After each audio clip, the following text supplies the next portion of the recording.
Buenas tardes. Gracias por acompañarnos. Pues hoy estamos inaugurando la 10ª versión de las jornadas de investigación del Instituto de Investigaciones Sociales, donde pues estamos, creo, entre familia. Entonces aquí todos más o menos saben de qué se trata. Es una semana dedicada básicamente a presentar los resultados de investigación que llevan adelante los y las investigadoras del instituto, con la presencia de algunos invitados que vamos a tener a lo largo de la semana, algunos invitados de afuera, del extranjero, y la doctora Claudia Villegas, que nos visita y va a estar con nosotros en la conferencia de cierre. También nos visita el doctor Manuel Delgado, que es un antropólogo catalán, que va a estar con nosotros compartiendo el jueves en la tarde. Y para esta conferencia inaugural tenemos el gusto de contar con el doctor Juan Pablo Pérez Sáenz, a quien ustedes pues ya conocen. Él es sociólogo de origen español, muy latinoamericanizado, vivió en Guatemala, vivió en Ecuador, tiene como casi 30 años de vivir en Costa Rica, así que está totalmente tropicalizado.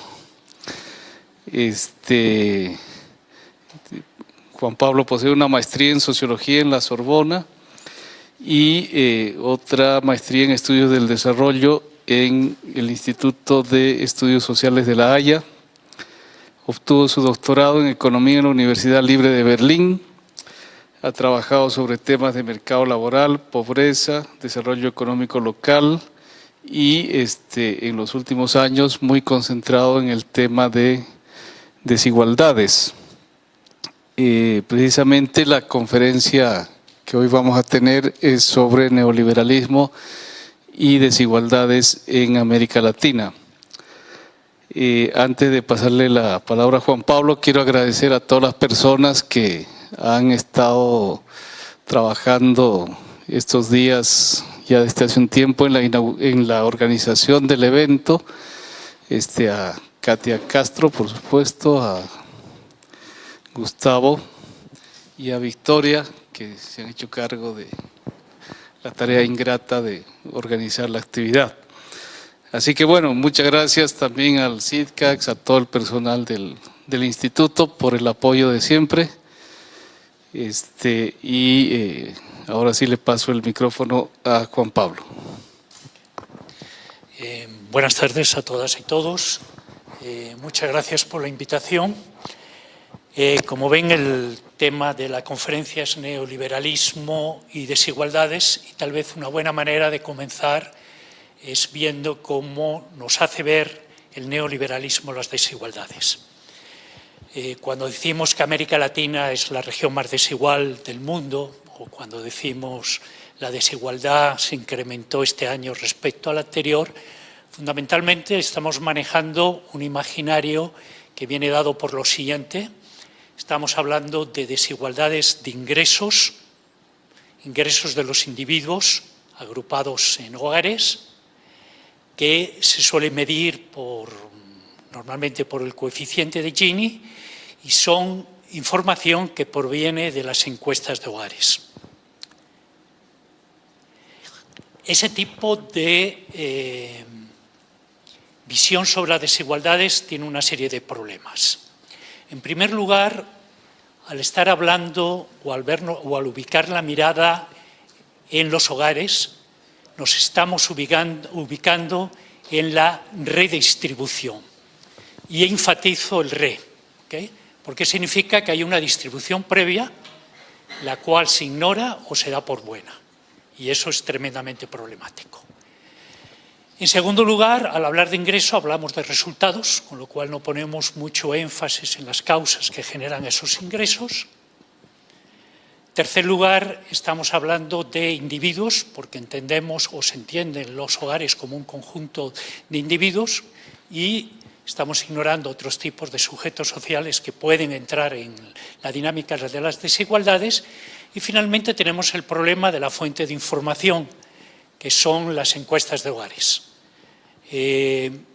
Las encuestas de hogares, por diseño muestral, implican que la probabilidad de que la gente realmente rica salga en la muestra es mínima. Incluso, si salieran en la muestra, la probabilidad de que esa gente se deje entrevistar todavía es menor. Y siendo muy optimistas que se les logra entrevistar, no van a declarar todos los ingresos que tienen. Entonces, sencillamente, estamos perdiendo, a través de las encuestas de hogares, realmente a los poderosos. De ahí la pertinencia de la propuesta de Piketty de trabajar con otro tipo de información de tipo fiscal, que tiene también sus problemas, pero nos da una visión mucho más acertada de cómo se distribuye los ingresos y la riqueza. Desde 2014 que publiqué Mercados y Bárbaros, he intentado de proponer un enfoque alternativo a esta visión predominante y hegemónica que tenemos sobre las desigualdades. Y para ello lo que propongo es, en primer lugar, trasladar la mirada desde la redistribución hacia la distribución. Y eso implica tenerse que focalizar en los denominados mercados básicos, es decir, donde se intercambian. Muchas gracias.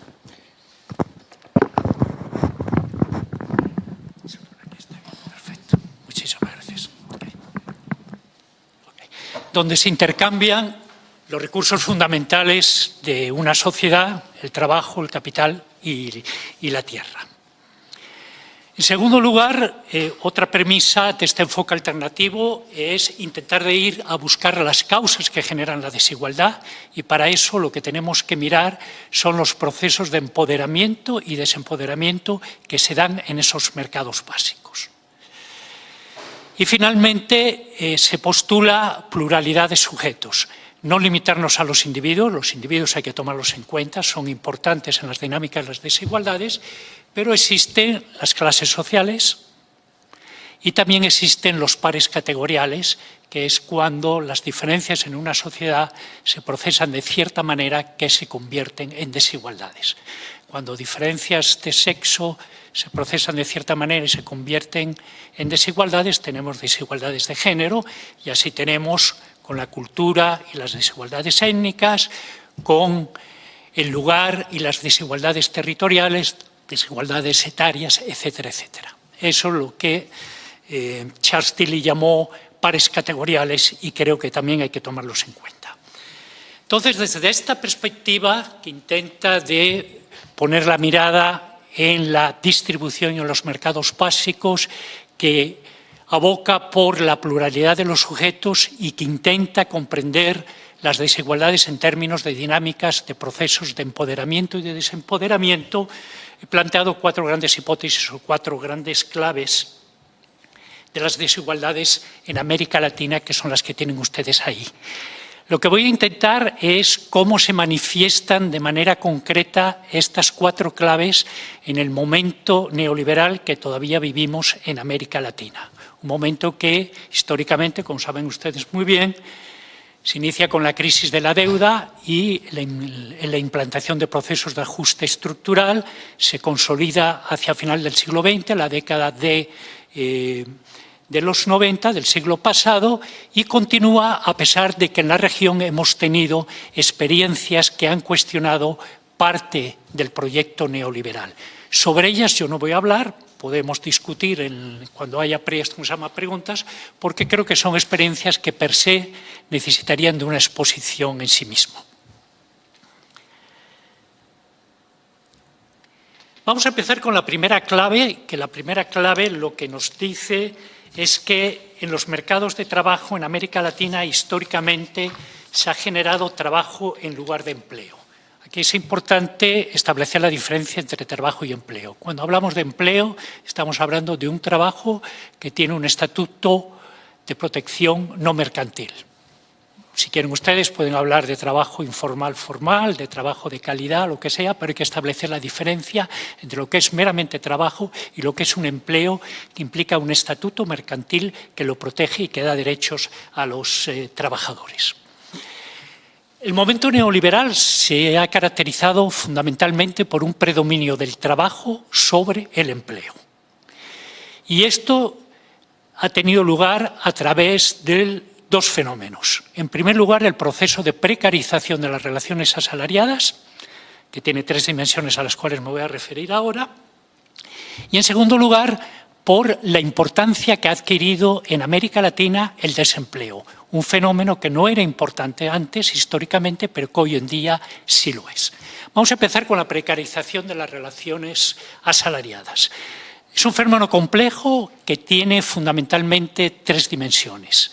La primera dimensión tiene que ver con las estrategias de cómo reaccionaron los empresarios a los procesos de ajuste estructural y sobre todo a la piedra de toque de los ajustes estructurales que fue la apertura comercial. Se encontraron ante una situación donde ya el incremento de costos no podía ser transferido a los consumidores porque el mercado había dejado de ser protegido. Y por tanto se exponían a competencia de otros empresarios de otras latitudes del globo que sí podían reducir costos. Para eso la estrategia que siguieron los empresarios fueron dos estrategias complementarias. La primera fue de externalización de aquellas actividades donde justamente había incremento de costos y fundamentalmente de costos laborales. Actividades productivas o de servicios que se hacían al interior de las empresas fueron sacadas fuera de las empresas y las van a realizar otro tipo de empresas más pequeñas o medianas a las cuales se les va a subcontratar ese tipo de bien o de servicio. Esa es la segunda estrategia complementaria de la primera. A la externalización llegó a la subcontratación. ¿Qué ha implicado esto en términos de precarización? Ha implicado de que solamente el pequeño núcleo de trabajadores que se quedaron en las empresas originarias son los que han podido mantener derechos si es que los tenían. Mientras que todos aquellos trabajadores que fueron externalizados, recontratados en nuevas empresas pequeñas o medianas y que proveen bienes y servicios de manera subcontratadas, se encuentran ante situación de desprotección laboral. Esta es una primera manifestación de esta estrategia en términos de precarización. Pero hay algo todavía que creo que es todavía mucho más importante, que es lo que dos autores colombianos, Celis y Valencia, han llamado la deslaborización de las relaciones de trabajo, de las relaciones asalariadas. Y es el hecho de que la relación entre capital y trabajo tiende a difuminarse y tiende a emerger y aparecer como si fuera una relación entre firmas, entre la firma que subcontrata y la firma que está proveyendo el bien o el servicio. Y en ese sentido, lo que tenemos es una sustitución del derecho laboral por el derecho mercantil. Cuando el trabajador va a reclamar sus derechos no sabe a quién reclamarlo porque la figura del empresario se ha desvanecido. Entonces, estas son las manifestaciones de precarización de las relaciones asalariadas que ha generado este tipo de estrategia. En el caso del desempleo, el desempleo es una manifestación de desempoderamiento extremo de los trabajadores, porque incluso quieren vender su fuerza de trabajo y no se la quieren comprar. Implica totalmente una situación de desempoderamiento extremo. Como les decía, no ha sido un fenómeno importante históricamente en los mercados laborales latinoamericanos, pero a partir de los 90 y en el siglo XXI tenemos una buena cantidad de economías y de sociedades latinoamericanas con desempleo abierto de 2 dígitos o cercano a los 2 dígitos. Y la característica de este empleo viene dado por la intermitencia. No se trata de un desempleo largo, sino se trata de que las personas están saliendo y entrando en el mercado laboral. Y esto es sobre todo muy claro en el caso de fuerza de trabajo juvenil, de jóvenes. La expresión de precarización, y cuando les estoy hablando de precarización les estoy hablando de desempoderamiento de los trabajadores, se expresa no tanto en que haya una mano de obra que está presionando a la baja los salarios, que sí la hay, pero sobre todo en el peligro de la sustitución. Es decir, el hecho de que hay una reserva de mano de obra que sirve para sustituir la mano de obra, la fuerza de trabajo hoy en día empleada. Ese peligro es una auténtica espada de Damocles que tienen los trabajadores para no perder sus trabajos y, por supuesto, estar dispuestos a hacer cualquier tipo de concesiones. Yo recuerdo años atrás, entrevistando a una mujer hondureña que trabajaba en la maquila, recuerdo lo que me dijo: mejor explotada que desempleada. Esto expresa muy bien lo que es el desempoderamiento que genera la existencia del desempleo.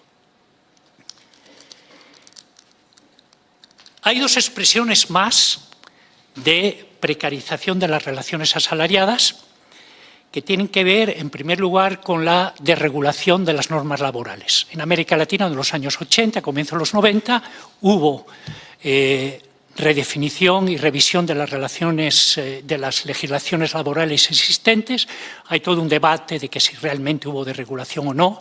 La OIT es muy categórica en decir de que hubo desregulación, pero al margen de que si la hubo o no la hubo normativamente, lo más importante es que lo que ha habido ha sido un relajamiento de la aplicación laboral, de la legislación laboral de facto. Es decir, el desempoderamiento de los trabajadores, el empoderamiento de los empresarios, lo que ha hecho es que la aplicación de la legislación laboral se haga cada vez más difícil. Y creo que hay un indicador muy fuerte que uno podría ver, lo que pasa es que es un indicador que no lo tenemos, que sería simplemente el número de inspectores de trabajo por cientos o miles de trabajadores. Y eso es algo que uno puede ver que va decayendo en el tiempo. Y finalmente, la otra expresión de precarización de las relaciones asalariadas que tenemos es la pérdida que han tenido los trabajadores en términos de acción colectiva. Y esta es la expresión que tiene que ver con la crisis del sindicalismo, que viene ya desde los años 80 y que se ha ido profundizando. Para darles simplemente un dato, antes de los años 80, en promedio en América Latina el 23% de la fuerza de trabajo asalariada estaba sindicalizada. Esto cambia de país a país, pero aproximadamente un quinto estaba sindicalizado. Ya para inicios del presente siglo ese porcentaje ha caído al 10%. Entonces ahí lo que ven ustedes es una pérdida de presencia de los sindicatos. Pero no solamente eso, también la transformación de los sindicatos. Los sindicatos han perdido en términos de ser sindicatos de ramas para ser sindicatos de empresa, que implica muchas veces connivencia con los propios empresarios. Y la consecuencia de todo ello es que los trabajadores tienen que negociar, en la mayoría de los casos, de manera individual sus condiciones de trabajo. Y eso es una situación de tremenda asimetría respecto al empresario. Entonces, estas son, como pueden ver ahí en la parte derecha del cuadro, desvalorización, desregulación de facto, negociación individualizada, como expresiones extremas de precarización de las relaciones asalariadas y intermitencia y amenaza de sustitución en el caso del desempleo. Entonces, en términos de la primera clave, es decir, de lo que tiene que ver con los trabajadores asalariados, parece que las cosas no van muy bien en el neoliberalismo. Vamos a pasar a la segunda clave, que tiene que ver con que el acaparamiento de oportunidades de acumulación en América Latina ha estado siempre o casi siempre en manos de las élites. Hay muy pocos momentos históricos donde pequeños propietarios han tenido posibilidades de tener acceso a verdaderas oportunidades de acumulación. Probablemente en toda la historia de América Latina el fenómeno más importante relacionado con ese momento de cierto empoderamiento han sido las reformas agrarias. Y sabemos muy bien que, con la excepción cubana, cuál ha sido el balance final de las reformas agrarias. Esto nos da una idea de la simetría que hay en términos del factor tierra. Ahora, no hablamos simplemente de tierra y de territorio, también hablamos de capital, de mercados de capitales. Los mercados de capitales tienen un desarrollo muy tardío en América Latina, De hecho, es justamente con los ajustes estructurales y con las reformas financieras que logran establecerse sobre todo en los grandes países, verdaderos mercados de capitales, y esos mercados de capitales vienen caracterizados por tres rasgos. Primeros, son mercados heterogéneos y jerarquizados. Los pequeños propietarios lo que van a tener es acceso a capital en la parte baja de los mercados de capitales. En segundo lugar, eso implica que lo que van a tener es acceso a pequeños montos y altos intereses. Y lo único que van a tener como consuelo es la ideología del emprendedurismo, del sí se puede. Y lo que tenemos es que por un emprendedor tenemos 9 perdedores. Es decir, no es tan fácil armar un negocio. Y finalmente, algo que es muy importante es que, sobre todo a partir del presente siglo, el crédito se va al consumo y no se va a la producción en el caso de los pequeños propietarios. Y ahí tienen ustedes un ejemplo bien claro. Vayan ustedes a un banco, pidan crédito para un carro, verán lo fácil que es conseguir crédito, pidan crédito para abrir un pequeño negocio y ya me contarán cómo les va. Entonces, realmente lo importante sigue siendo lo que tiene que ver con la tierra y el territorio en términos de esta clave de las desigualdades. Y ahí lo que tenemos es fundamentalmente 3 fenómenos. El primero que hay es que los procesos de ajuste estructural han impuesto en la gran mayoría de los países de América Latina verdaderos mercados de tierra. Y al mercantilizarse la tierra ha perdido su condición de lo que implicaba ser en el mundo campesino, un medio de vida, un medio de sobrevivencia para convertirse un medio monetario y un medio de conseguir plata y sobre todo con la transformación de campesinos en agricultores y sobre todo de exportación en un medio de conseguir divisas. Un segundo rasgo que han tenido la estructura de la tierra en América Latina con el neoliberalismo es la extranjerización de las tierras. Igual que en el siglo XIX uno puede hablar de la ofensiva liberal que hubo a las tierras, sobre todo a las tierras corporativas y más en concreto a las tierras comunitarias.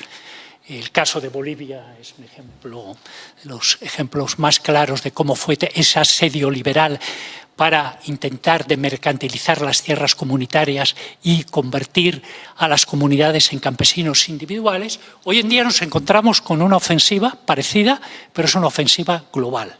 Una ofensiva que viene con compra de tierra por parte de capitales extranjeros. No siempre extrarregionales. Si uno piensa, por ejemplo, a Paraguay, las mejores tierras de los paraguayos están en manos de brasileños. Y además con fenómenos muy fuertes en África, pero que ya se empiezan a dar en América Latina, que es el llamado fenómeno del land grabbing. El land grabbing lo que es compra por gobiernos extranjeros, por tierras, para consolidar la seguridad alimentaria de sus poblaciones cara al futuro. Tienen ustedes países como Kenia y sobre todo como Etiopía, que está vendida a los chinos o vendida a las monarquías petroleras que controlan hoy en día las tierras fértiles de esos países y que eso no van a servir para alimentar la población etiopía o keniata, sino la población de sus respectivos países. Ese tipo de fenómeno ya se está dando en América Latina, en Brasil y en Argentina. Y finalmente, probablemente, el tercer fenómeno que es tal vez el más importante y que va más allá de la tierra porque implica el territorio. Y es el que tiene que ver con el neoextractivismo. Cuando hablamos de neoextractivismo, y sobre todo el prefijo neo, estamos hablando de 4 fenómenos nuevos, porque actividades extractivas como las mineras han existido desde la colonia en nuestra región. ¿Cuáles son estos 4 fenómenos nuevos? Lo primero es la visualización de agotamiento de recursos naturales no renovables claves para las sociedades modernas. El caso del petróleo es el caso más claro que hay, ¿no? Y en parte todo lo que, esto no lo explica todo, pero un factor muy importante del desastre que está padeciendo hoy en día Venezuela tiene que ver con las reservas petrolíferas que tiene ese país. Simplemente piensen la presión de los Estados Unidos sobre Venezuela y la presión que ha hecho Estados Unidos sobre Nicaragua, ¿no?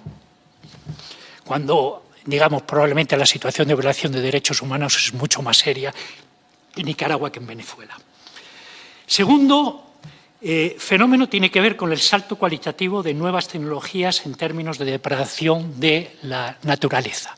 De nuevo voy a la actividad petrolera y todo el famoso fracking, con lo que implica eso de destrucción de capas freáticas, etc.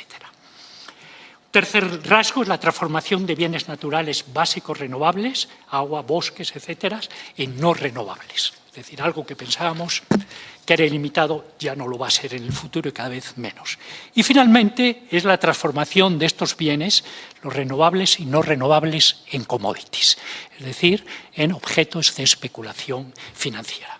Bueno, todo esto ha cambiado de manera cualitativa y drástica las actividades primarias, extractivas, pero también agrícolas, como el caso del Estungsama de la soya, y nos confronta la región con el problema del neoextractivismo, que significa depredación de los territorios y la pérdida de esos territorios por parte de las comunidades, generando una relación tremendamente asimétrica entre fuerzas globales, capitales extranjeros, versus fuerzas locales, que serían las comunidades del lugar. ¿Cuáles han sido las expresiones de esto? Tres que pueden ver ustedes en la columna que habla sobre dinámicas de exclusión social. Primero, la marginación del campesinado. O sea, el campesinado como tal prácticamente ha desaparecido. Lo que tenemos hoy en día son campesinados reconvertidos en agricultores, metidos dentro de una lógica comercial y sobre todo de exportación. Pero el campesinado tradicional, productor de bienes básicos, de bienes salarios, de bienes de alimentación para las ciudades, eso prácticamente es una especie en extinción.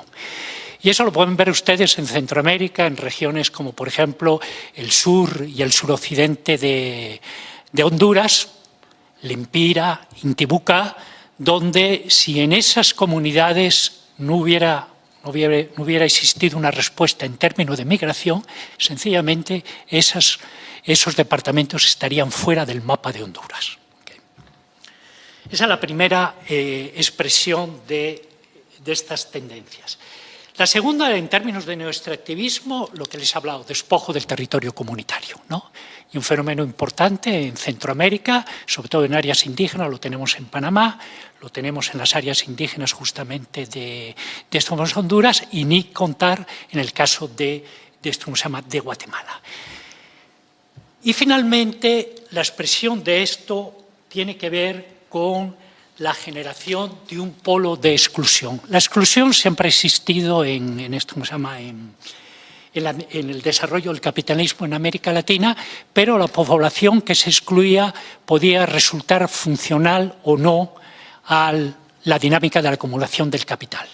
En el pasado, ese campesinado que proveía bienes de salarios o esas actividades informales resultaban siendo funcionales para el capitalismo. Hoy en día, la exclusión presenta dos caras inéditas. La primera es una cara de afuncionalidad. Y ahí hay que recuperar un viejo concepto planteado a finales de los años 70 y comienzos de los años 60, comienzos de los 70, por José Nun, sociólogo argentino, que fue el concepto de masa marginal. José Nun planteó de que, en efecto, había campesinado que resultaba totalmente afuncional para el capitalismo, no jugaba ningún tipo de funcionalidad. Eso fue rebatido, entre los que le rebatieron Fernando Henrique Cardoso, personaje importante hoy en día en las elecciones brasileñas, por su posición clara hacia Bolsonaro, que esto por supuesto es irónico, ¿no? No, es una vergüenza, ¿no?, que alguien como Fernando Henrique Cardoso no se oponga a Bolsonaro, ¿no?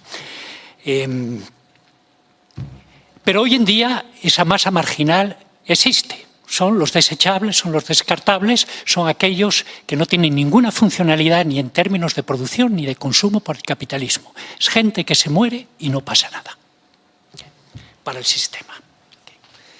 Y finalmente hay otra expresión, que es una expresión de disfuncionalidad, cómo esa masa marginal puede responder a su situación. Y esa respuesta puede ser varias. Una de ellas puede resultar tremendamente disfuncional y tiene como nombre violencia. Vamos a ir a la tercera clave, que es la que tiene que ver con los individuos. Esa clave lo que plantea es que en América Latina hemos tenido dinámicas de individualización, sobre todo para los sectores, para la gente de abajo, para los sectores subalternos, muy precarias porque sus soportes han sido frágiles. La idea viene de entender los procesos de individualización como procesos que necesitan de soportes. Las clases de arriba, las clases dominantes, siempre han tenido un soporte muy sólido en la propiedad. Las clases subalternas empezaron a tener un soporte importante y sólido cuando tuvieron aquello que se llama propiedad social o ciudadanía social. Y aquí lo que entramos es en la visión sobre desigualdades típicas liberales, que significa que cuando hay un piso social mínimo y existen oportunidades, entonces el mérito y el desempeño se puede imponer a la adscripción y las desigualdades resultantes son desigualdades legítimas porque el que estuvo arriba merece estar arriba y el que está abajo merece estar abajo porque no se esforzó. Pero esto implica la existencia de un piso mínimo, implica la existencia de ciudadanía social, implica que la gente tiene que tener acceso a la educación, a la salud, a la vivienda, etcétera, todos esos bienes públicos que pueden permitir la movilidad social. En América Latina lo que hemos tenido ha sido ciudadanía social sobre todo limitada, porque está ligado al empleo formal, entonces no todo el mundo ha tenido acceso a esa ciudadanía y por tanto ha habido soportes débiles. Esta ciudadanía con el neoliberalismo ha sido redefinida de manera drástica de dos maneras. En primer lugar, porque los componentes fundamentales de la ciudadanía básica, la educación y la salud, han sido estratificados. El problema hoy en día no es tanto de acceso a la salud o a la educación, el problema hoy en día es el acceso a educación y a salud de calidad. Y la calidad está estratificada.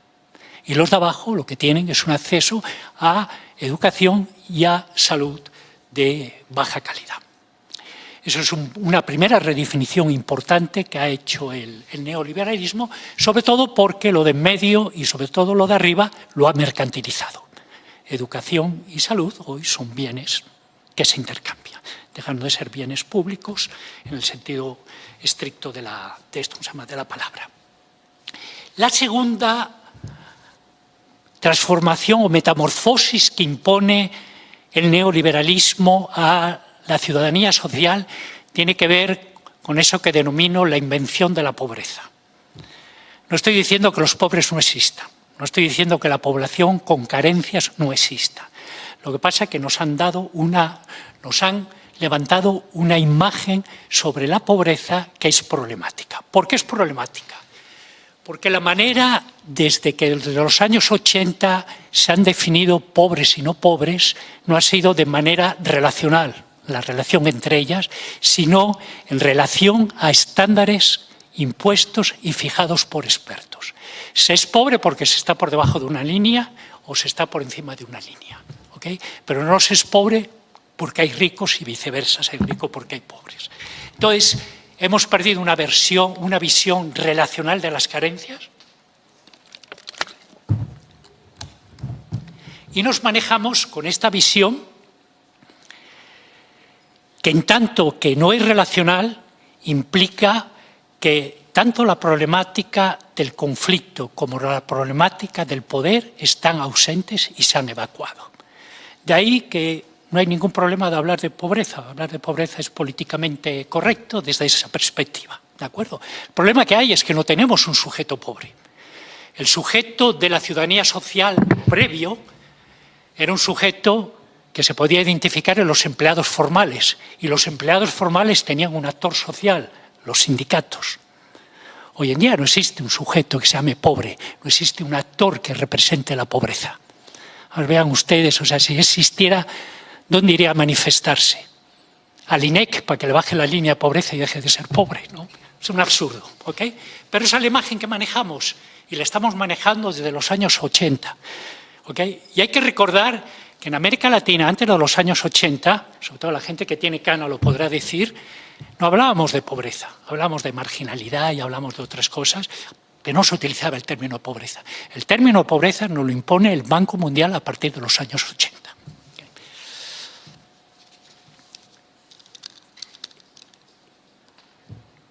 Entonces, lo que nos encontramos es que los cambios o las transformaciones, la metamorfosis que ha introducido el neoliberalismo a la ciudadanía social no está creando soportes sólidos de individualización para los sectores subalternos.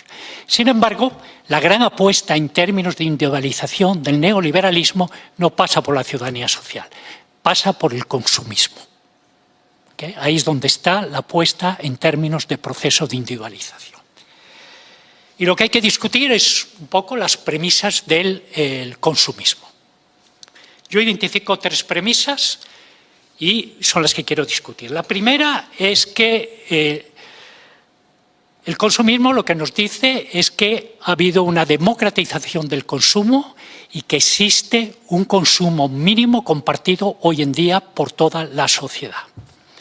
Bueno, justamente lo que hemos visto en términos de educación y de salud, que son bienes básicos en una sociedad, lo que encontramos es una estratificación y una jerarquización en términos de calidad.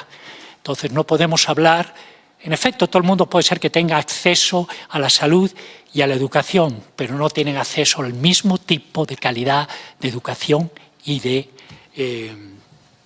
salud. Por tanto, creo que esa tesis sobre la democratización del consumo, en tanto que hay un paquete, hay un conjunto de bienes básicos compartido por toda la sociedad, creo que es cuestionable. La segunda tesis es que, en tanto que las distancias sociales se han reducido, se reduce también el resentimiento social. ¿Okay? Esa es otra de las tesis planteadas por los consumistas.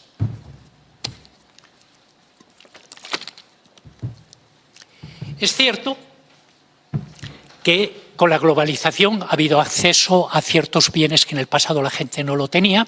Piensen ustedes en la telefonía, que es lo que existía antes, la telefonía fija. ¿Cuántos hogares tenían telefonía fija? Eran reducidos, porque además no era fácil conseguir un teléfono, había que tener conectes, no conexiones de líneas, sino otro tipo de conexiones para poderlo conseguir. Hoy en día, prácticamente todo el mundo tiene celular. Hay que levante la mano quien no tiene celular. Para que vean, ¿ok? Claro. El problema que hay es que hay celulares y celulares, ¿no?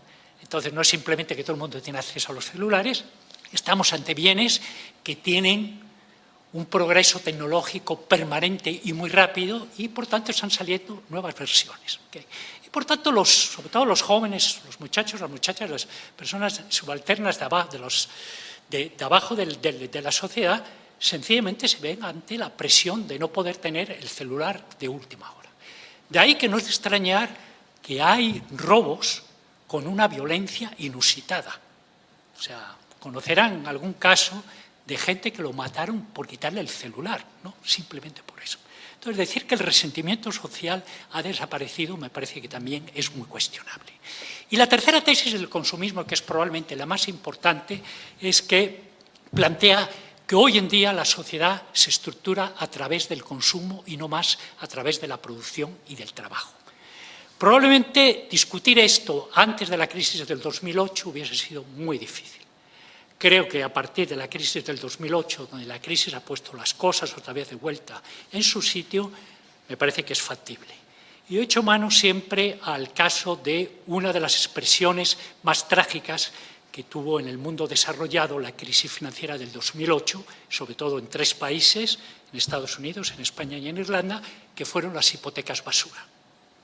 Como parte de todo este desarrollo de nuevos productos financieros, se dio acceso a hipotecas para casa a clientes que en el pasado nunca se les hubiera dado porque sus ingresos y sus trabajos no los permitían. Pero en tanto que luego las hipotecas se las aseguraron, luego las aseguradoras se las vendieron a no sé qué, todo este juego financiero que nunca para y que se parecía que era esto, ¿cómo se llama?, ilimitada, se permitieron las hipotecas basuras, hasta que la crisis estalló. Y cuando la crisis estalla, a la gente le empieza a quitar las casas. La pregunta es, ¿dónde está la basura? no está en el instrumento financiero. El instrumento financiero fue una genialidad y además generó miles y millones de dólares. La basura estaba en el empleo de las gentes, en los ingresos de la gente. Estaba en la economía real, no en la economía virtual financiera. ¿Okay? Entonces, me parece que si bien es cierto que hay que tomar en cuenta hoy en día el consumismo para entender la estructuración de las sociedades, no podemos olvidarnos de que todavía dependemos de la producción y del trabajo. Entonces, ¿qué es lo que nos hemos encontrado con el neoliberalismo? Nos hemos encontrado probablemente con el momento histórico donde hay mayores dinámicas de individualización de la historia. Es el momento donde el sujeto individuo es el rey o la reina de la sociedad, pero sin embargo para los sectores subalternos no tienen soportes sólidos para poder basar y desarrollar su individualización. Y ahí surge algo que es muy interesante, ¿no? Que es qué tipo de alternativas se pueden encontrar en los sectores subalternos a esta problemática de la individualización. Y ahí, sin que eso lo explique todo, pero ahí hay que pensar en la religiosidad.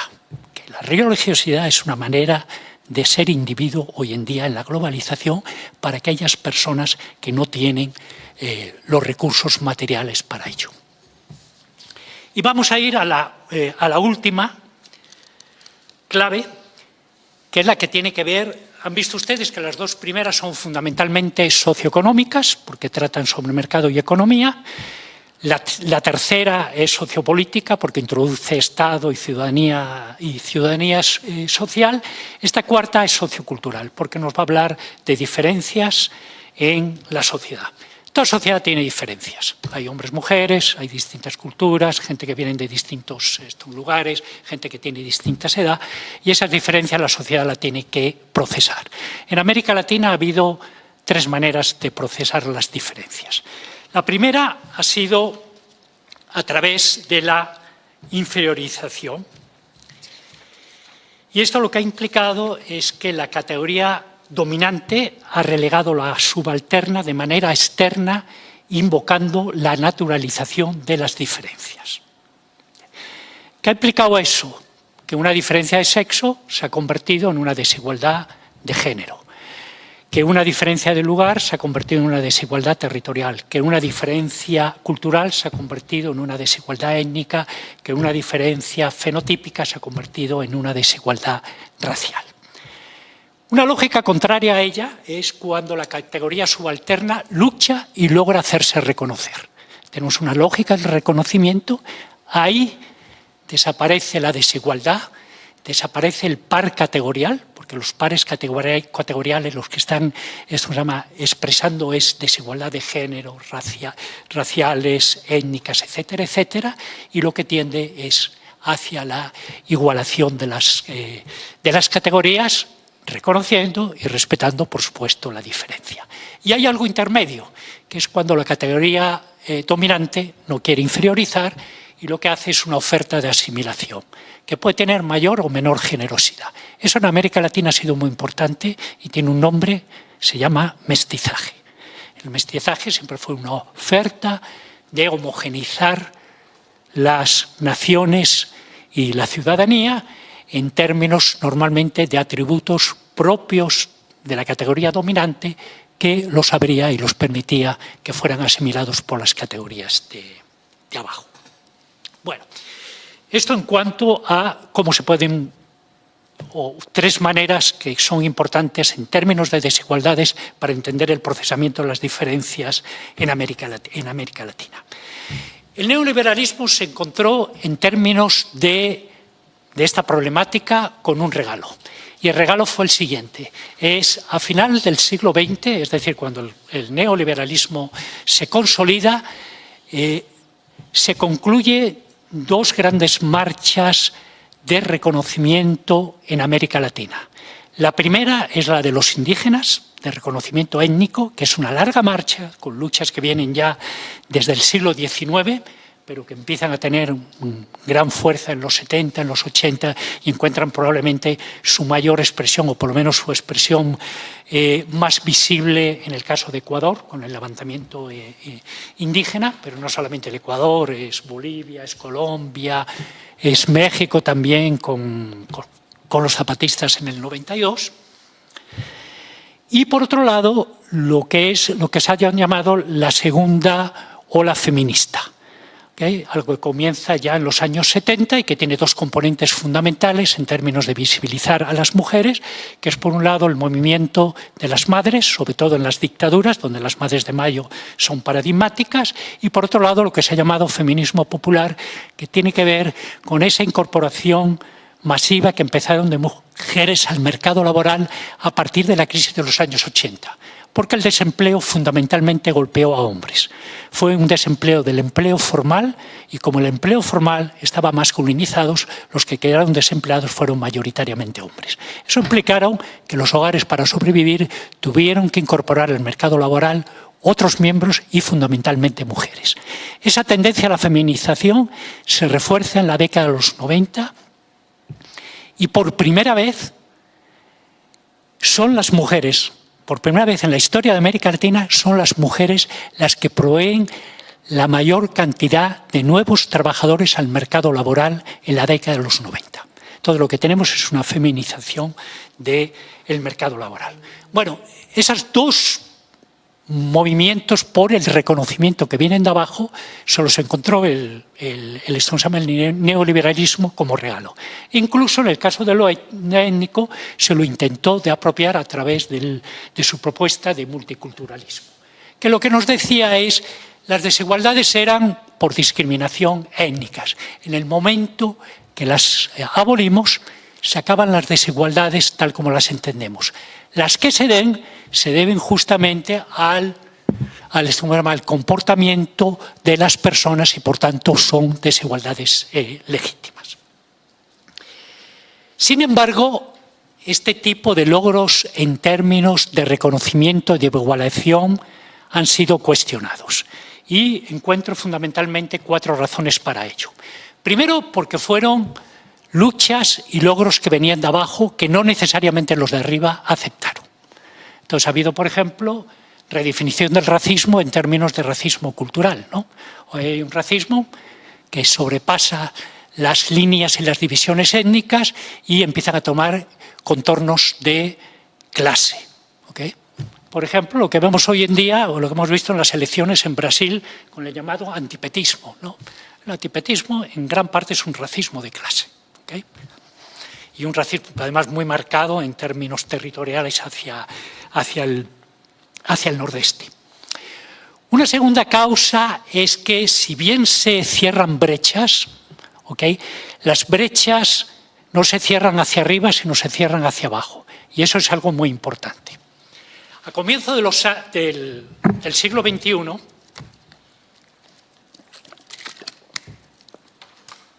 hubo una interpretación hecha por Nora Lustig y López Calva, dos economistas, en el cual mostraban a través de análisis de las encuestas de hogares cómo el coeficiente de Gini había descendido en América Latina, es decir, las desigualdades habían disminuido en América Latina. E intentaron, a través de la descomposición del coeficiente de Gini, dar una explicación de las causas que lo explicaban. Y ahí el principal factor que lo explicaba era que la brecha entre trabajo calificado y trabajo no calificado se había cerrado. ¿Okay? Lo que no nos decían es si la brecha se había cerrado hacia arriba o hacia abajo. Y ahí tenemos dos ejemplos muy contrastantes en América Latina que son interesantes. El primero es el caso de México. México es un mercado laboral a finales del siglo XX, en la década de los 90, donde lo que predominaba era mano de obra no calificada. Programas masivos de calificación cambian drásticamente esa situación. Ya a comienzo del siglo XXI lo que tenemos es un predominio de mano de obra calificada sobre la no calificada. ¿Okay? Pero ¿qué es lo que nos encontramos? De que a ese cambio, en términos de la oferta de la mano de obra, de que hoy en día es más calificada, no ha habido un cambio en la estructura productiva de crear puestos más calificados. Y por tanto los calificados para querer trabajar, han tenido que seguir trabajando en puestos no calificados. Entonces, ¿qué es lo que ha pasado? La brecha no se ha cerrado para arriba, se ha cerrado para abajo. Y cuando miran ustedes el salario mínimo real, el índice de salario mínimo real que calcula la OIT en México, que comienza en el año 2001, bueno, es para toda América Latina, en el 2001, llega hasta la última observación, es una línea horizontal. El salario mínimo en México no se ha movido. De hecho, es una de las promesas de López Obrador, el incrementar el salario mínimo. ¿Okay? Entonces, lo que ha habido no es que los salarios fueron para arriba, no, es que los de arriba cayeron. Si miran ustedes el Brasil de Lula, la situación es distinta. Ahí lo que tienen ustedes es también el cambio en composición de fuerza de trabajo calificada y no calificada, pero si ven ustedes el salario mínimo se va para arriba. Es decir, la brecha se cerró hacia arriba, no hacia abajo. Y eso es importante, eso se nota, eso está empíricamente señalado en términos de las diferencias salariales entre hombres y mujeres, entre afrodescendientes y no afrodescendientes, de que las brechas se cierran para abajo. No es que las mujeres están ganando más, es que los hombres están ganando menos. No es que los afrodescendientes están ganando más, es que los no afrodescendientes están ganando menos. Y eso significa que hay un ganador en todo eso. ¿Quién sería el ganador de todo eso? Si los salarios bajan. Los empresarios. Lo que pasa es que es un actor que no toman en cuenta en el análisis, ¿no? Entonces, esa es otra cosa que es importante decir, de que las brechas, está bien que se han cerrado, pero tenemos que ver si se cerraron para arriba o para abajo.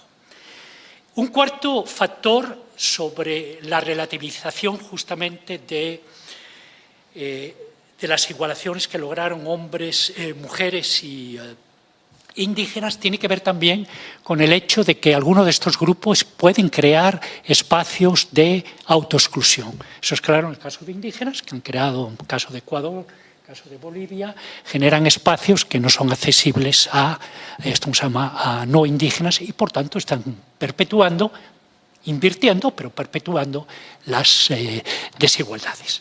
Y finalmente, estos logros en términos de ciudadanía para el orden neoliberal no son tan importantes porque el neoliberalismo apuesta, por otro lado, fundamentalmente por el lado del consumismo. Entonces, ¿qué es lo que nos encontramos? Nos encontramos que sigue persistiendo la inferiorización o la asimilación no generosa y, por tanto, siguen existiendo pares categoriales. Y hay dos pares categoriales en el neoliberalismo que son muy importantes. El primer par categorial es el par categorial de género. Precarización, lo primero que les hablé, y feminización del mercado laboral son las dos caras de la misma moneda. La precarización ha sido acompañado con una incorporación masiva de mujeres que ha feminizado los puestos de trabajo, aunque luego después vayan hombres y los ocupen. Ese puesto de trabajo ya está estigmatizado como un puesto de trabajo femenino y, por tanto, precarizado. Y el otro par categórico que es importante es territorial y étnico y tiene que ver justamente con el neoextractivismo.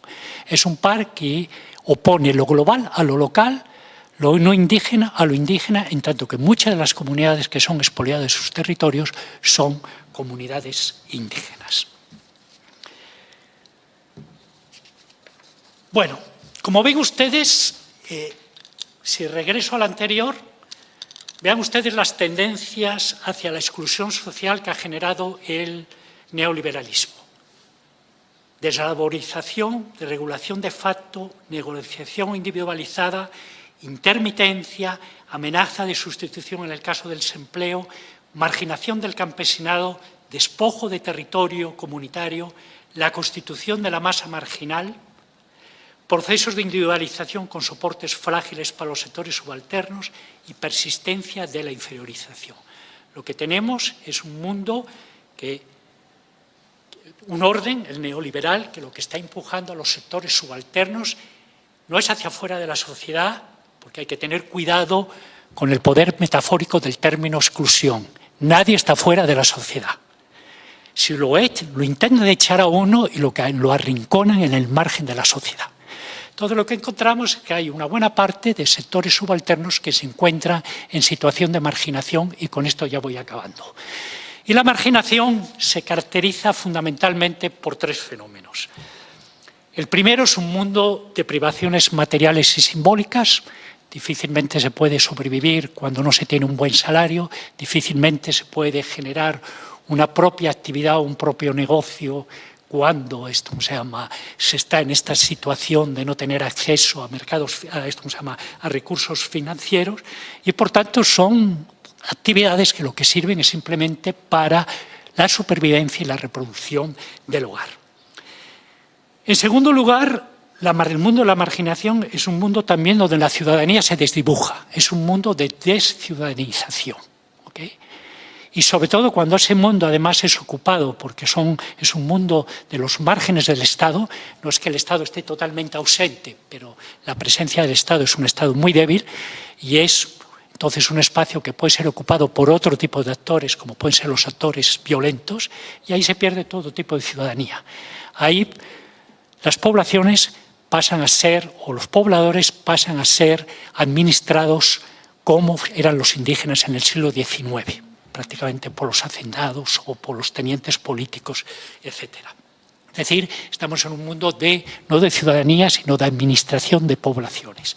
Y finalmente, la marginación se caracteriza también por una forma de inferiorización muy particular, que es simplemente el olvido y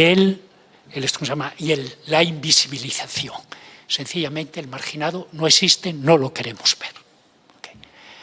No obstante, a pesar de todas estas características que nos hablan de un desempoderamiento extremo de las personas, siempre hay un mínimo de resistencia. Siempre hay una resistencia psicosocial mínima, porque toda persona tiene que interpretar su situación, tiene que darle sentido, tiene que buscar mecanismos para poder seguir viviendo, y por tanto hay la posibilidad de respuestas. Y desde la marginación, por lo menos se puede hablar de 4 respuestas que son importantes como respuestas al desempoderamiento neoliberal y que implican intentos de empoderamiento, respuestas de características muy distintas. La primera es la temida, que es la violencia. La segunda es la de salida, que es la migración. La tercera es la mágica, que es el refugio en la religiosidad. Y la cuarta es la de la acción colectiva, que es la constitución de movimientos sociales, como ha sido el zapatismo, como es el movimiento Sin Tierra en el Brasil, como fueron los piqueteros en su tiempo en Argentina.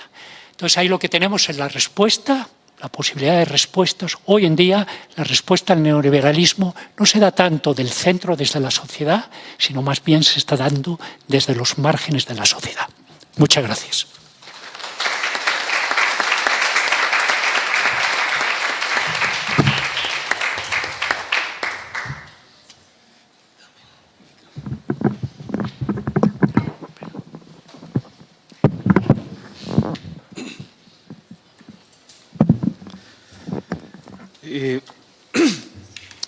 Muchas gracias, Juan Pablo, por la exposición detallada sobre el tema del neoliberalismo y desigualdades en América Latina.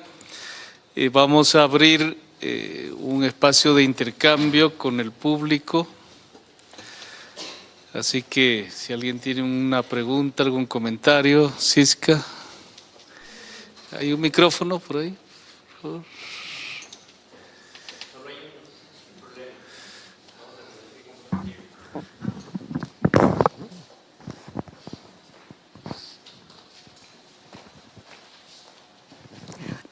Son preguntas y más sobre que no siempre sabía a qué te estabas refiriendo, digamos, en el análisis.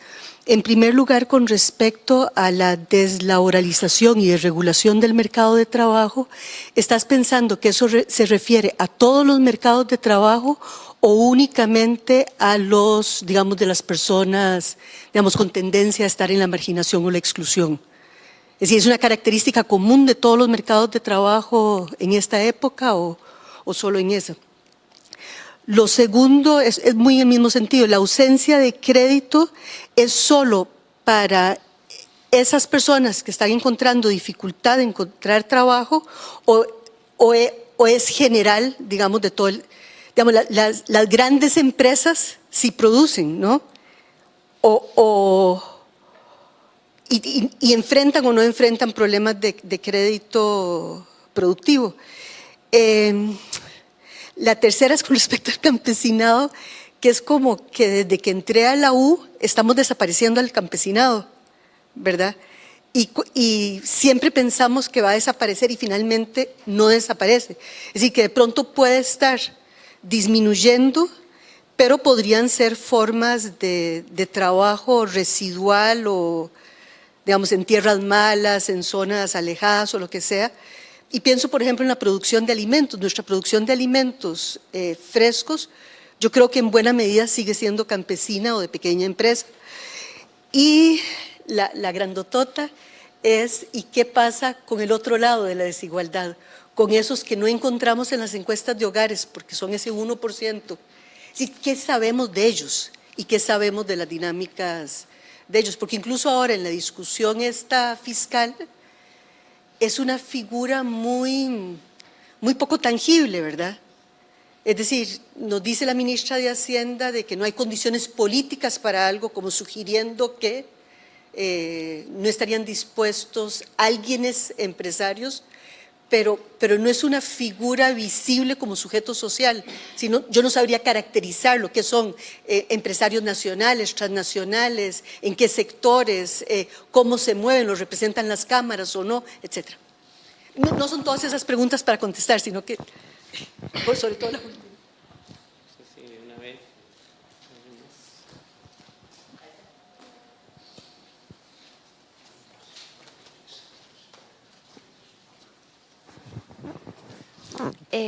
¿Estaba en sentido? Sí. Bueno, buenas tardes. Muchísimas gracias por la exposición.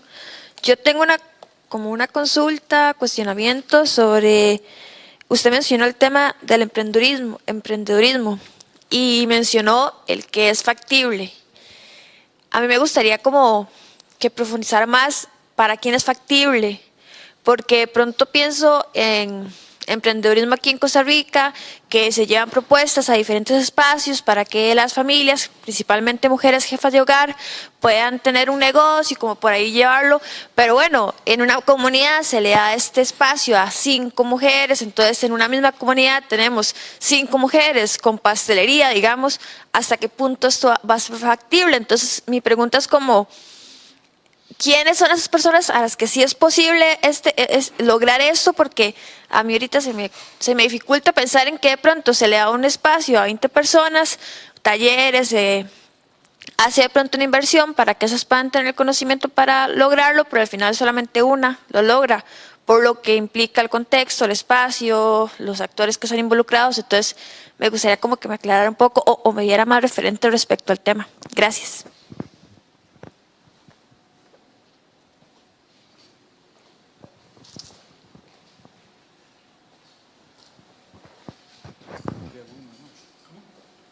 Pregunta. Después. Empiezo con la de usted del emprendedurismo. El sí se puede es la ideología del emprendedurismo, ¿okay? No la mía. ¿Okay? De hecho, lo que les he dicho es que por un emprendedor hay 9 emprendedores, ¿no? Que parece que en Costa Rica es por 2 hay 8. ¿Okay? Lo cual implica las dificultades de poder, que la gente de poder realizar, sacar esto, ¿cómo se llama? En ese tipo de condiciones, sacar negocios hacia adelante. No es fácil, ¿no? Normalmente la gente que lo consigue es porque tuvo la visión o la suerte de dar en el nicho, en el momento esto, ¿cómo se llama? Adecuado, ¿no? Pero en el momento que son nichos tan pequeños que inmediatamente se satura, entonces tampoco pueden entrar muchos en ello, ¿no? Entonces estamos, ¿no? Con que o sea, hay se me va el nombre ahora, Mayol, el sociólogo chileno, que dice que el emprendedurismo, el emprendedurismo nunca se equivoca porque nunca acierta. Yo creo que eso retrata muy bien lo que es la ideología del emprendedurismo. Bueno, vamos ahí con la lista a la compra, ¿no?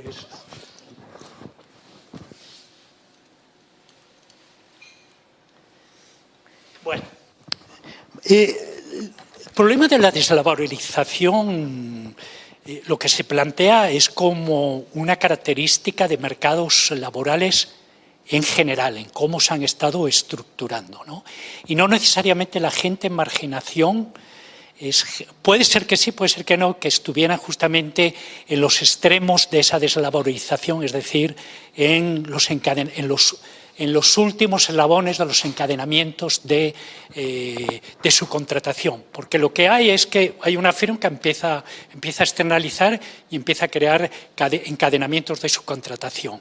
El encadenamiento, el eslabón, cuanto más lejos de la firma, todavía mucho más precario y se pierde claramente para quién se trabaja. Esa es la idea, ¿no?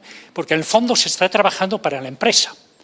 Lo que pasa es que hay 3 o 4 intermediaciones y se pierde la idea de quién es el patrón.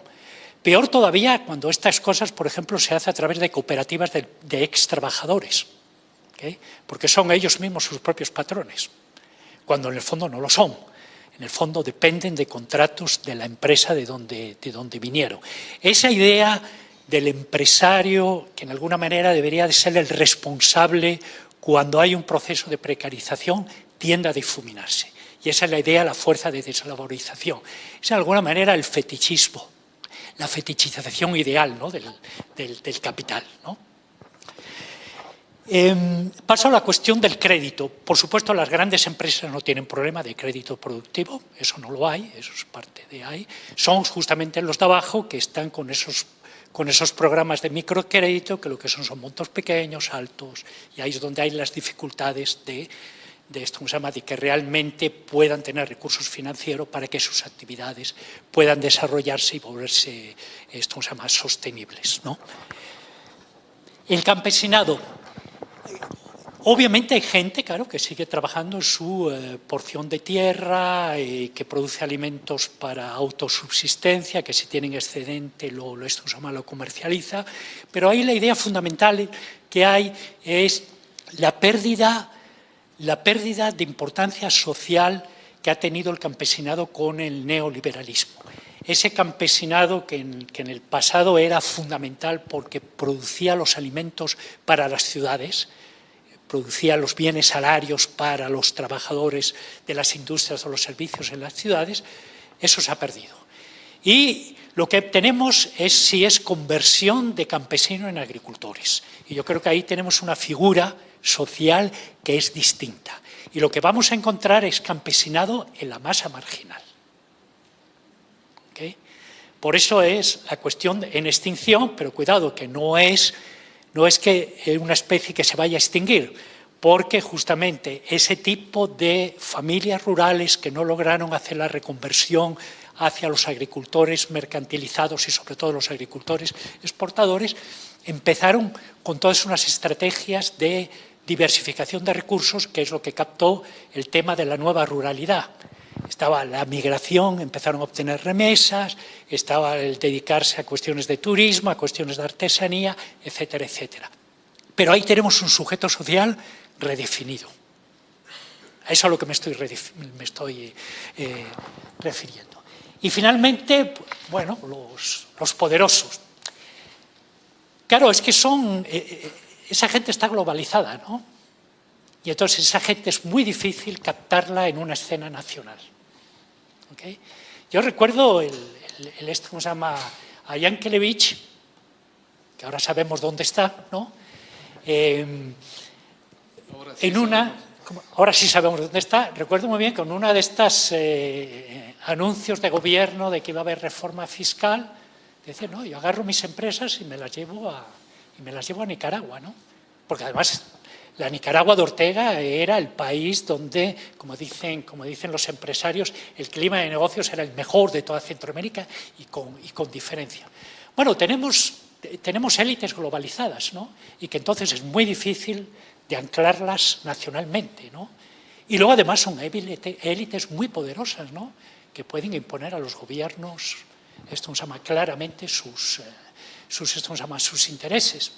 Vean ustedes el caso del Cuscatlán, cuando lo tuvo el que fue presidente, Cristiani. O sea, primero, fruto fruto de privatización de un banco público, ¿no? Porque la banca había sido estatizada por la democracia cristiana en los años 80. Llegaron al poder con Cristiani y sus amiguetes se festinaron la banca, ¿no? La hizo crecer en Centroamérica y se la compra en ese momento el Bank of America. La venta no la hace en El Salvador, donde se originó el banco, la hace en Panamá. Con lo cual, por supuesto, de la venta no ha pagado impuestos en El Salvador. Entonces, estamos ante una élite que se nos escapa, ¿no? Yo creo que ahí es donde está el talón de Aquiles de la propuesta de Piketty, porque la propuesta de Piketty es una propuesta fundamentalmente fiscal, ¿no? Tenemos que hacer que los ricos, el 1%, paguen esto, se llama lo mínimo, ¿no? Hacer pagar a esa gente es muy, muy difícil. ¿Cómo? Claro, pasando de eso, ¿no? Que no sabemos, ¿no? Tienen 20.000 sociedades en los paraísos fiscales, con personas interpuestas.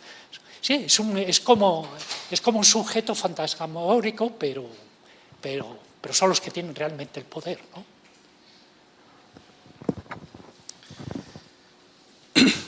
Sí, ahí la renta global es más importante que el IVA para la trazabilidad, digamos, de la élite, ¿no? De Lucy, sí. Ahora le paso. Es que yo estaba antes. Este es el privilegio de los que están arriba. Arriba aquí en la plataforma. Sí, Juan Pablo, sobre el tema de la marginalidad, que es un tema al que siempre volvemos. Estaba esto, digamos, de lo afuncional, de lo disfuncional. Nunca hablaba de, digamos, un poco siguiendo a Marx, ¿no es cierto?, una doble funcionalidad, la que sirve de reserva de fuerza de trabajo y la que presiona los salarios a la baja.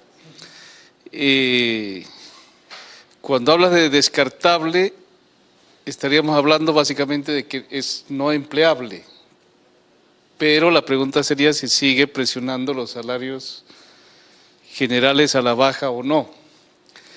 Y otro tema relacionado también con esta masa marginal es, digamos, su funcionalidad no económica sino política, que es el tema del voto, ¿no es cierto? Que en los 60 ese tema no se discutía, de hecho nunca lo tocó, pero cuando se instalan las democracias en los 80s, digamos, el voto marginal empieza a contar. Y yo creo que el otro fenómeno muy asociado a la marginalidad, que es el populismo, está muy vinculado a esa movilización política en términos de ciudadanía política, de voto, digamos, de la masa marginal. Y la última sobre este mismo tema es que tú decías, hay como como 4 opciones de resistencia: violencia, migración religiosa y movilización política, digamos. Yo me pregunto si la violencia, por ejemplo, no es funcional en el sentido en que ha generado un mercado del miedo, ¿no es cierto? Hay toda una securitización de la sociedad que me parece, irónicamente, los que, en la medida en que los sectores excluidos optan por la violencia, irónicamente generan un mercado adicional, un nicho de mercado adicional para el capital, que no es nada despreciable. Y en el caso de los migrantes, ¿no es cierto?, que es, al migrar le quitan responsabilidad al Estado porque se desciudadanizan, se trasladan a otro lado donde no tienen ciudadanía, y sin embargo, digamos, el caso lo hemos visto con El Salvador, por ejemplo, generan todo un flujo financiero por la vía de las remesas que acaba siendo también funcional. O sea, estas dos formas de resistencia que parecieran ser formas de resistencia, irónicamente parecieran estar generando un nicho de mercado para el propio capital transnacional, sea por la vía de la securitización, o sea por la vía, digamos, de los flujos financieros de remesas. Esas eran mis preguntas. No sé si tomamos la de Lucy.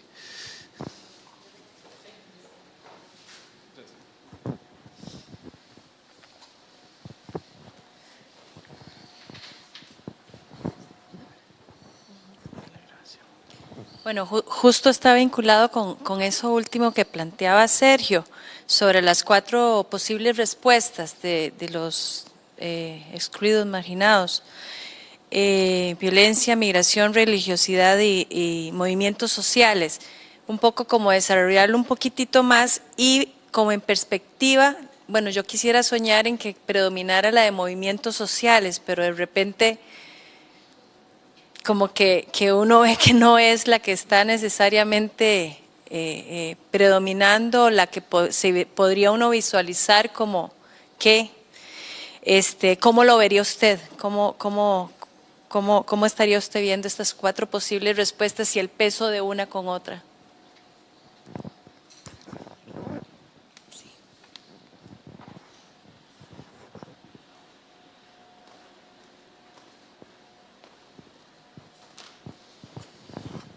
Gracias.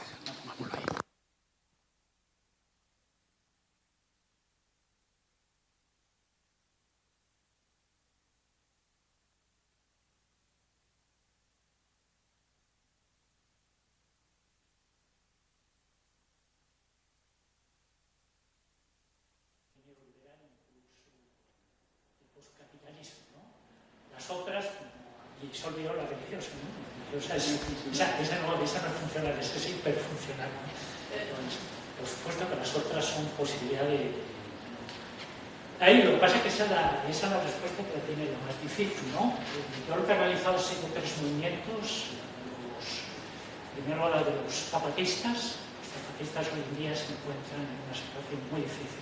Estamos en México, asediados, con comunidades que están en el fondo fracturadas, también por errores cometidos por ellos mismos que han tendido a aislarse, ¿no? Pero hay una propuesta de autonomía, de un mundo distinto, claro, no parece viable, no parece que sea algo que las mayorías en México estarían dispuestos a asumir como modelo, pero ahí está, ¿no? Están los piqueteros. Los piqueteros acabaron siendo, cuando no reprimidos, acabaron siendo cooptados por el kirchnerismo, ¿no? Fue un movimiento social que cuestionaba el orden neoliberal, en concreto en términos del trabajo, ¿no? Porque se pasó de un sentimiento de culpa de ser desempleado porque estaba individualizado a la posibilidad de entender las causas sociales en el momento que se vuelven invisibles, con los cortes de carreteras, y muy importante cuando comienzan a trabajar conjuntamente con pobladores. Esa articulación con la identidad territorial es lo que les fortalece, y ahí salen con demandas del trabajo digno, ¿no? Recuperan todo el imaginario sobre el trabajo que el neoliberalismo había intentado. Y también es un movimiento que acabó. Y tal vez el que ha sido más exitoso ha sido el movimiento de los de Sin Tierra, ¿no? También con grandes costos y con grandes pruebas, que lo que viene ahora con Bolsonaro, no quiero pensarlo, ¿no? Pero han aguantado, ¿no? Han aguantado. Entonces, uno pensaría, ahí es donde está realmente una respuesta que acaba realmente cuestionando el orden neoliberal. Las otras son respuestas que tienden al empoderamiento más o menos individual y que el capital, por supuesto, tiene posibilidades de refuncionalizar. Cuando Sergio hablaba sobre la cuestión de la violencia, no solamente es el mercado de la securitización, como se llama eso, el mercado de la seguridad, es también el hecho que hay estrategias de violencia que se constituyen en estrategias de acumulación. Claramente, o sea, no hay que olvidarse, ¿no? Toda acumulación original es violenta, ¿no? Entonces, ahí están todos. Y cuando uno ve las empresas del narco, lo único que les diferencia, por la manera como funciona el narco, lo único que les diferencia de una empresa normal y corriente es la ilegalidad. Pero el resto, como funciona, están estructuradas en todo eso, en ese sentido. Entonces, claro, las respuestas, por supuesto, que son esto, ¿cómo se llama? que son recuperables, pero cuidado, tampoco hay que caer en la cuestión de que el capitalismo acaba funcionalizando todo, ¿no? Porque está lo de la violencia, genera ese, pero tiene el problema de la violencia. La violencia es un problema, eso no desaparece. ¿Okay? Y claro, y tenemos además ahí, lo que tú has hablado sobre las compañías de seguridad. En el caso, por ejemplo, de El Salvador, que trabajo en los últimos años en El Salvador, en el fondo uno de los principales oponentes a que desaparezcan las maras son justamente las compañías de seguridad. Los que se ejercen, no estoy señalando, pero es eso, pues se les acaba el negocio. Pero es cierto, claro, que son distintos tipos de respuesta, pero las respuestas están viniendo de margen. Justamente cómo han arrinconado a la gente. Eso es lo que se ha intentado de decir. Tenías dos cosas más, que era sobre la cuestión de lo político. Bueno, aquí tenemos una politóloga que nos lo puede explicar mucho mejor. Yo creo que hay una diferencia con el pasado, pero ahí usted interviene y es que hoy en día no creo que haya una propuesta de integración de lo que, como en el pasado, de lo que fueron las masas marginales, ¿no? De alguna manera el populismo fue un intento de incorporar. Aquí lo que se trata es una utilización burda de la cuestión del voto, y creo que hay intermediarios también, ¿no? Respecto a eso. Por ejemplo, pienso en el caso de iglesias evangélicas, una presencia muy importante en ese tipo de ese tipo de mundo de la marginalidad, y que se pueden volver operadores políticos. El propio peronismo, a finales de los años 90, en el periodo de Menem, ¿no? Pues el líder local, peronista, dejó de ser el sindicalista para volverse el operador político de las zonas marginales, ¿no? Entonces, claro, creo que sí hay, claro, que es importante tomar en cuenta esto, pues lo que implica esto en términos de ciudadanía política. Habría que ver también, no tengo la menor idea, cuál es la participación en elecciones de este tipo de población, ¿no? Hay que ver, no lo sé. Y finalmente tu cuestión sobre las dos cuestiones de lo de masa marginal. Yo creo que masa marginal son marginales no únicamente en términos de lo del trabajo y el argumento de NUM, creo que también son marginales en términos de consumo. Eso es importante para el neoliberalismo. O sea, es una población que si desaparece no va a afectar ni el consumo, ni va a afectar la producción, no va a afectar la cuestión del trabajo. Y yo diría que tal vez más importante que lo de la cuestión del salario, porque más del salario, creo que es el papel que juega el desempleo con la sustitución que tienen hoy en día, o el peligro de sustitución que tienen hoy en día los trabajadores por el exceso de oferta del trabajo. Que para más era simplemente, al haber mayor oferta, bajaba el salario. Claro. O la llegaba al ciclo y decía, y aquí en el momento en que el capital se recupere y comencemos con un ciclo expansivo, tenemos una mano que obra a incorporar, ¿no? Yo creo que hoy en día eso lo que juega es la espada de Damocles, de decir, mira, da gracias que tienes un trabajo, ¿no? Y acéptalo tal como es. Yo creo que ahí hay cambios, ¿no? Respecto a lo que pensó uno en su.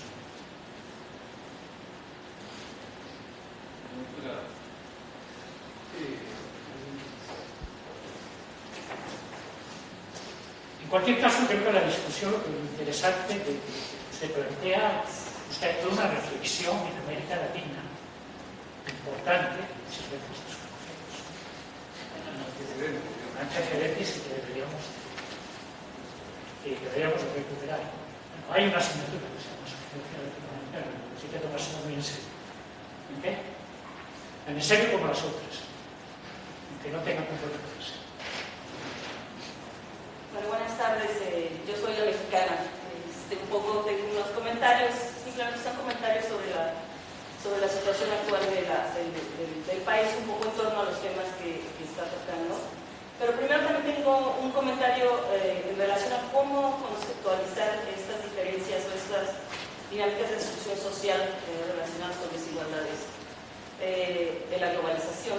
Yo creo que en toda la exposición, digamos, en toda, digamos, el interés o la preocupación por estos efectos neoliberales, hay ciertamente un lenguaje espacial que tiene que ver con efectos a diferentes escalas, es decir, el mismo concepto de capitalismo global o de modernización globalizada.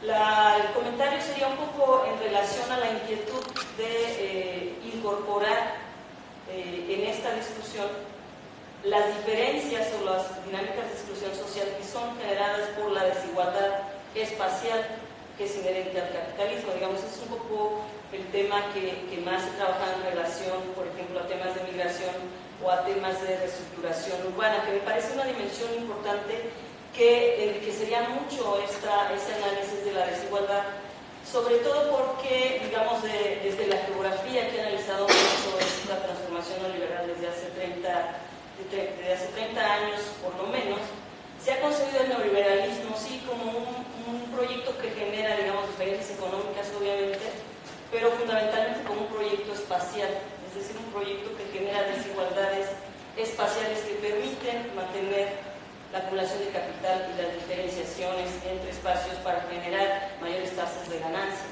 Y es en ese sentido que yo pienso, por ejemplo, la discusión que planteaba sobre la reestructuración de los mercados laborales. En el caso mexicano es muy claro que responde, digamos, a una estrategia neoliberal espacial de generar mano de obra no calificada, mano de obra barata, y en ese sentido, por ejemplo, también la migración entra no tanto como una respuesta, sino como una causa.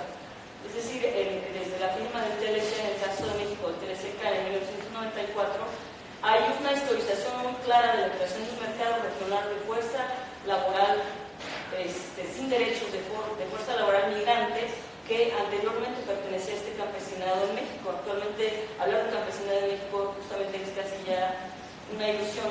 Es decir, hay un proyecto que viene desde antes del neoliberalismo, pero hay un proyecto que en nuestra relación ahí sí geográfica, en términos geopolíticos y en términos geoeconómicos, necesita generar una reserva de mano de obra, necesita generar, por un lado, esta mano de obra no calificada que sea exportable, que no tenga derechos y que está alimentando el mercado laboral regional de Estados Unidos. Eso por un lado, desde el punto de vista de la perspectiva de las diferencias regionales y la articulación del espacio.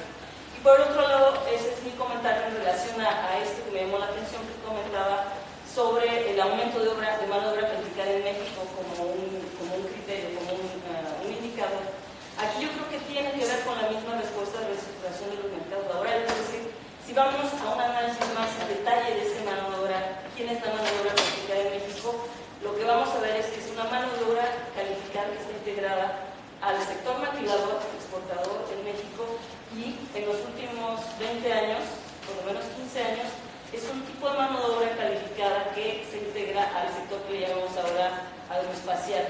Es decir, estamos teniendo una industria maquilador que está alimentando al sector maquilador y al sector militar y aeroespacial en Estados Unidos, que es toda la región del centro-norte de México.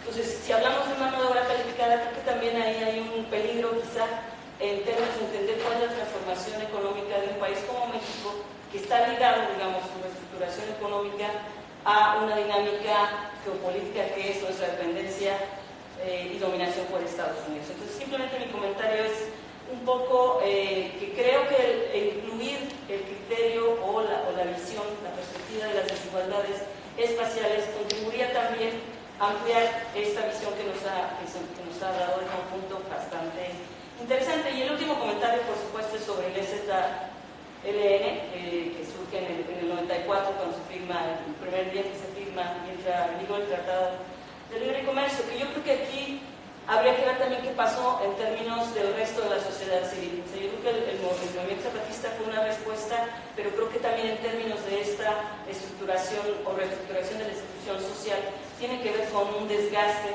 de las formas de participación política de esta sociedad civil, de estas formas de ciudadanía, que por el otro lado, yo creo que no solamente el neoliberalismo es un proyecto de reestructuración económica, sino ideológica.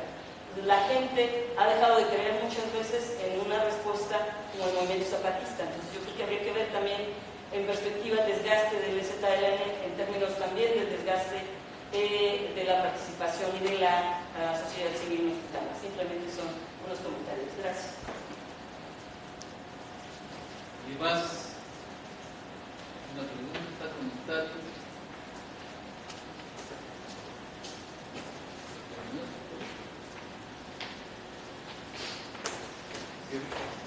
Bueno, tal vez retomar esa cuestión que señalaba al final, que me parece que es fundamental, ¿no? Yo siempre he intentado entender el neoliberalismo como la instauración de un orden, ¿no? Un nuevo orden social que implica no solamente el económico, sino el político, y sobre todo me parece muy importante el cultural, ¿no? O sea, creo que el neoliberalismo nos ha impuesto visiones sobre la realidad que muchas veces no somos conscientes de ello. Por ejemplo, lo de pobreza, ¿no? Pobreza, el cuento de pobreza lo hemos comido todos. El que no lo haya comido, que levante la mano. Pero ahora sí que no puede levantar la mano nadie. Y creo que son ese tipo de visiones. O sea, el neoliberalismo no era simplemente el famoso consenso de Washington con sus 14 o 15 reformas y agarrar la lista y ver dónde se ha cumplido, dónde no se ha cumplido, para ver qué país es más o menos neoliberal. Creo que lo que hay es la imposición de una visión del mundo, que eso me parece que es muy importante con la cuestión del neoliberalismo, y totalmente de acuerdo con lo que dice usted con la cuestión territorial, ¿no? Pues la globalización nos plantea distintos niveles, no solamente lo global, lo nacional, que sigue existiendo, lo local, con distintas manifestaciones, y que hace que, bueno, que justamente el capital sabe jugar con ese tipo de diferencias para poder esto se llama maximizar, esto se llama sus ganancias, ¿no? Hoy en día los trabajadores no compiten simplemente con los desempleados de su país, ¿no? Pues están compitiendo también con los trabajadores chinos, ¿no?